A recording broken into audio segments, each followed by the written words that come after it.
Untitled Lab.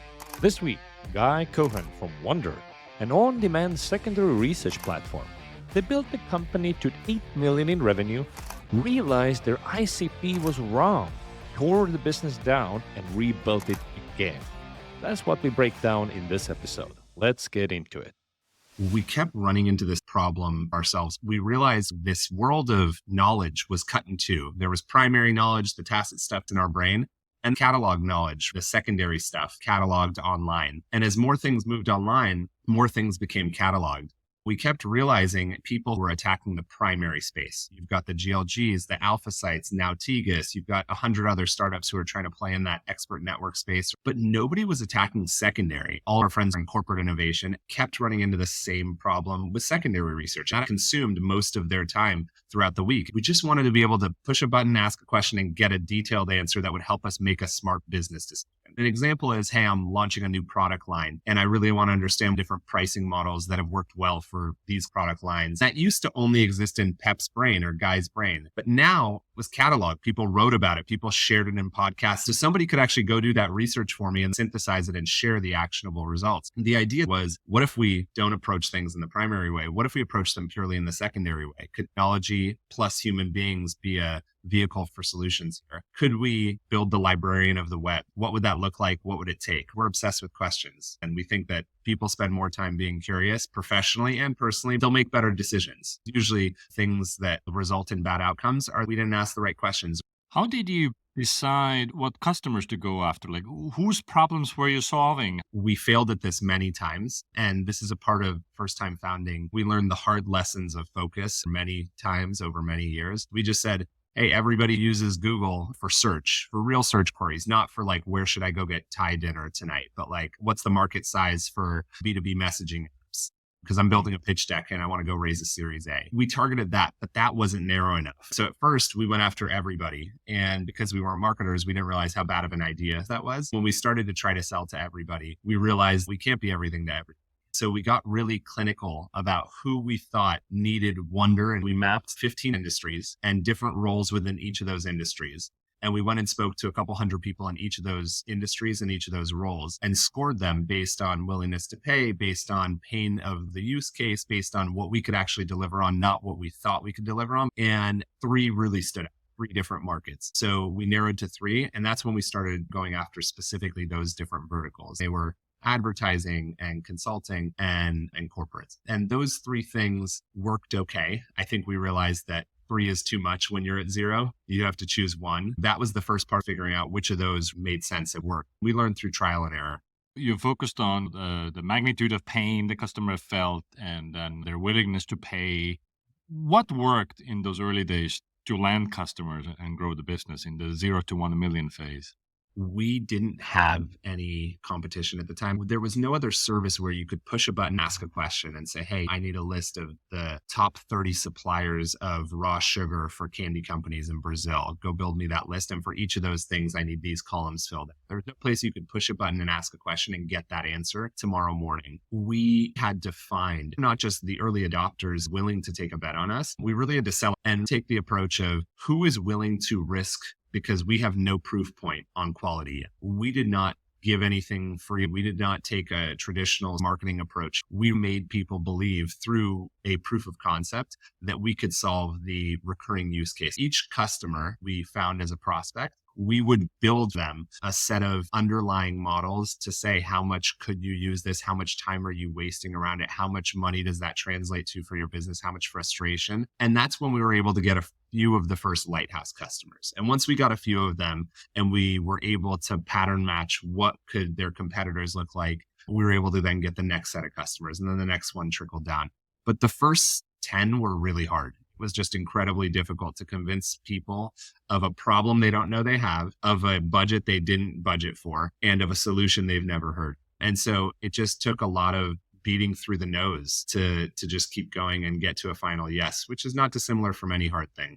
Was that a cold outbound effort? Were you doing content marketing? How did you reach those customers? For 8 years, we never had a marketing person. Everything was word of mouth. But before we had customers, there was no word of mouth. So it was pure cold out.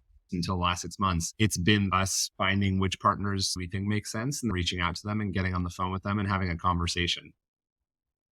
Cold outbound usually tends to only work if the annual contract value is of a certain size, at least 10K a year or more. So did you decide to go after bigger companies?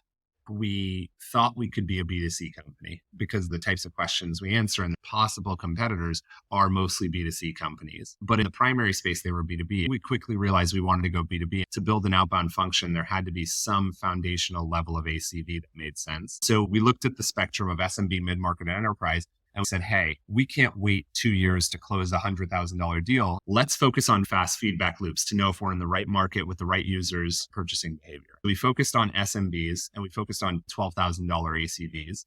And that resulted in us building a fairly large SMB business for the first chapter of Wonder's history. For anyone who's built an SMB business, you know that comes with scaling a large sales org with high attrition, high churn for the customer. All of those things resulted in us believing that the product served a better part of the market and a different part of the market that we wanted to transition to. So there was this painful transition process to go from that to the new world of Wonder. But in that first stage, we focused on small customers. We could justify building a sales team. You mentioned you had to speed up market feedback loops. What's an example of how you did that? We don't know the right target. All we're looking for is clues that say you're getting warmer, you're getting colder. That's how we viewed it. Everything was a hypothesis that needed to be clinically tested. We found that the two things we could do to accelerate feedback loops were A, building targeted outreach campaigns, and B, having conversations in those without selling. And I think this was a mistake that a bunch of us made in this new stage. In those early days, you're so hell-bent on closing a deal. You're just asking questions that get you to like, is this going to be a yes? But once you're past that, I think treating all of the early calls as discovery without the intent to sell led to much better results. And that's really difficult when you just want to close some revenue. We weren't always doing that. You realize it 12 months later when they churn. When you sold something they didn't need, that helped saying, hey, we don't care if we're going to close this client. We want to know if healthcare is the wrong industry for Wonder. What are things we would have to know to figure that out? We'd have to know the depth they need from every answer, the tools they use at each stage of that workflow. Once you hit about 1 million in revenue, did your strategy change? Yes, in the wrong way. We'd taken on venture capital and we had a smattering of clients when we were at $1 million in ARR. We had some consulting, some ad agencies, some entrepreneurs, we had some corporate innovators,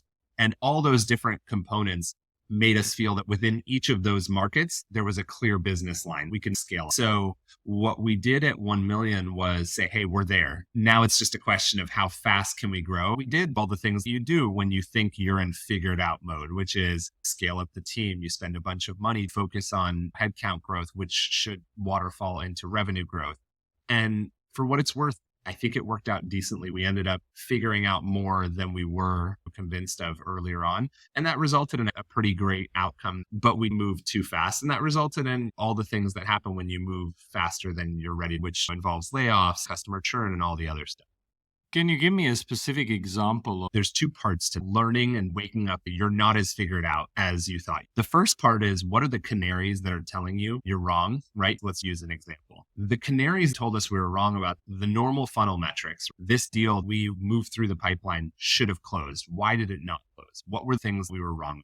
And one time is different from 10 times hearing and seeing, hey, maybe the architecture or the market map of this consulting space is very different than we originally projected. So there's a set of canaries we looked for all the way from hiring and retention of employees and the SDRs and the AEs and the CSMs through the customer journey from first touch through renewal. Those canaries initiated red flags and yellow flags that told us, hey, something might be different. The second category is, what do you do once you figure that out? Once you know you've got a team of 12 people targeting a market that actually isn't really a market, what do you do? How do you reconcile mentally and practically? Well, what did you do? There's a bit of intellectual honesty that you have to have with yourself about how wrong you were at each of these different moments, the things that were wrong so that you can learn from. But once you get past that, once you internalize that, there's a clear question. Is there some way to support these people and this function in a different way that still serves the business that we can afford? You don't have endless time and you have to make very hard decisions, which we had to make multiple times in Wonder's history. Fooling yourself. We never let that be an option because that resulted in what I've seen with a bunch of other companies too, which is you just fly off the cliff. Basically, it's either put the blindfold on and be okay with that outcome, or get really real and try to stay alive to fight another day, because the only thing that matters is being alive to give yourself the chance to thrive. That was always the mentality. We just have to stay alive because that time in the market matters more than anything. You told me you guys hit 6, 7, 8 million in revenue and then dipped down to like around 1 million. Can you Yes. tell me about that drop and like what was going on? We had scaled the SMB business to be a fairly, a fairly okay business. And at the point of COVID hitting, we had gotten some good run rate numbers, and we had a fairly big team. This is all pre-COVID, but there were always inklings that two things didn't feel great about the SMB space. One was what it meant for company building, and two, was our product right for that space versus more of an enterprise? They're both associated, two sides of the same coin. It is a very intentional motion. And we made the decision early on, leading up to COVID, and then COVID was the kick in the ass to do it, to say, hey, we want to sunset this SMB motion and we want to move up market to enterprise. How is SMB motion different from mid-market enterprise motion in terms of organizational design? There are a few factors. First is on personnel. And so naturally, when you're hiring to scale an SMB motion, usually it looks like SDRs, full cycle reps, AEs, and then CSM. What it looks like in terms of ACV is sub 20,000. And in terms of motion, it looks like incredibly high velocity, pumping out phone calls, emails, LinkedIn with the intention of closing as many deals as humanly possible. What that translates to is you need a market pool of prospects that is massive, or else you can't get to substantial revenue. Do the math on it. If you close 10% of a market and there's only 1,000 customers there, that means you only close 100 customers. And if the ACV is 20K, you're capped at 2 million in ARR, right? So to build a meaningful business, 10, 20 million, you need to have a massive pool. Yelp works great for that because there are millions of small business owners. Yext works great for that because there are millions of small business owners. But when you're selling to consulting firms, let's say there's only 40 big consulting firms and there's 200 mid-market consulting firms. So you can't scale a real team. Now, on the personnel side, what it all means is you have to build a really big team. Enterprise teams can close $100 million in revenue with 5, 6, 7, 8 reps, right? Maybe 10, 12 on the high side. To do 100 million with an SMB team, you have to be bigger. On the customer side, there's also all the other attributes. They generally have much tighter budgets. Natural churn is somewhere in 30 to 45% range because businesses go out of business, their budgets get slashed, all the things that are on the SMB spokes. On top of that, they are incredibly budget constrained from a usage perspective. When our product was human powered, it wasn't true software. It wasn't 90% gross margins. So because of that, we had a services component that resulted in a lot of friction for customers that are incredibly price sensitive on the SMB side, even though the quality was incredibly high. All of these factors, we spent a lot of time both debating them in our exec meetings, whether or not this part of the market was the right one to go after. We wanted fast feedback. So we didn't want to wait 18 months to close a 100K deal or a 250K deal, but eventually that'll turn into $1 million deal if you grow it and nurture it and garden it. And so in the early stage of a startup, it's a race against time. Actually, almost all the time, it's been a race against time. We made this decision, which was there is a huge risk for us to sunset the SMB business and to spin up a new business, which is enterprise. And we had a bunch of big customers, but they were big customers that looked like SMBs. They were paying us 20K, but they were a Fortune 500.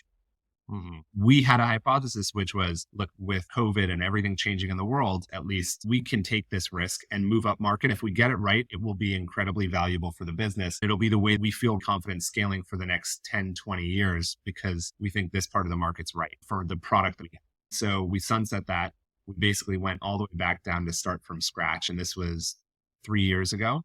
And we went 0 to the run rate we're at now. And it's been incredibly humbling because selling to SMBs is entirely different than selling to enterprises. Figuring out the enterprise motion is entirely different. You dipped down to around 1 million, changing your ICP essentially, going after bigger companies. Did you also have to change the way your product worked? We first thought foolishly we didn't need to change the product. Going up market humbled us. There was a different level of quality, a different set of demands, and they had to be met. You just couldn't break into stores. Some things remained the same, but the product had to change a lot.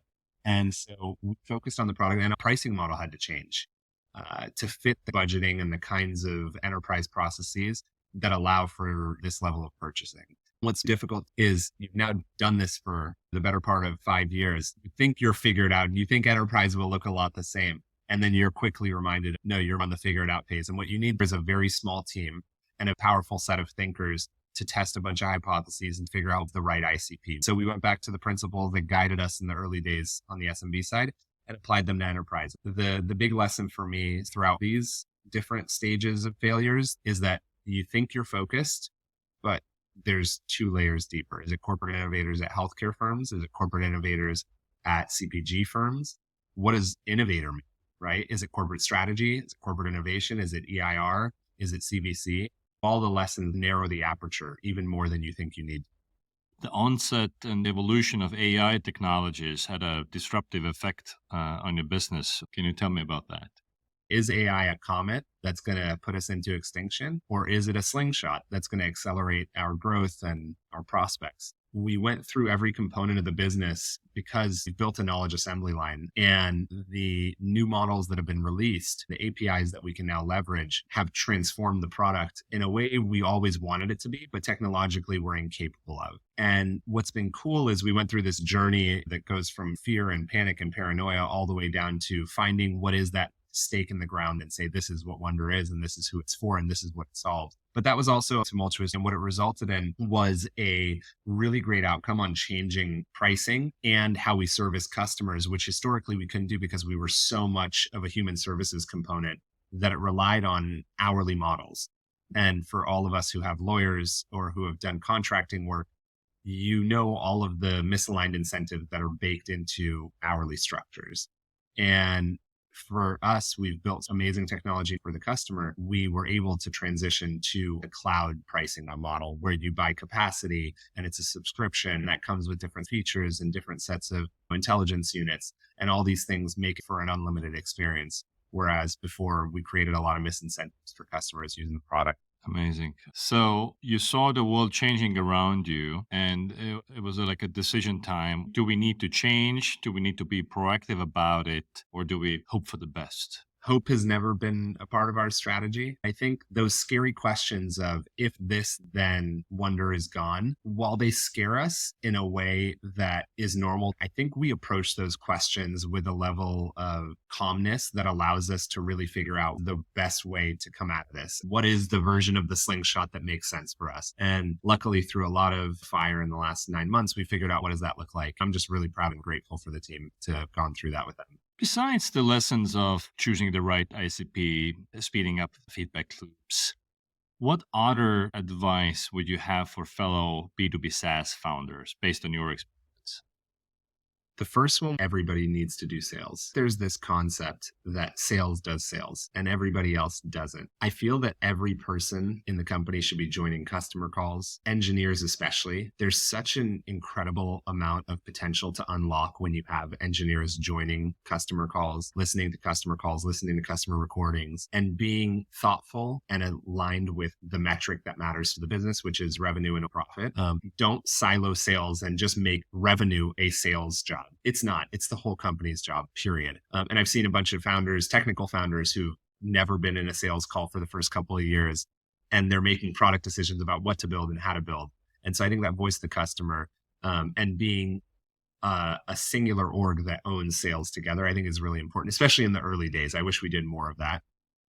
The second thing is the worst mistakes come when you fool yourself, think you figured things out. The other one I'd add is choosing and committing early. You think you can go after a bunch of different people. You choose one and realize you're wrong about, but how much data are you operating off that you're wrong, right? Is it too thin of data? And so I think choosing and committing for a long enough time, once you've made the choice, both on the spectrum of SMB enterprise and then ICP, I think that's the only way to win.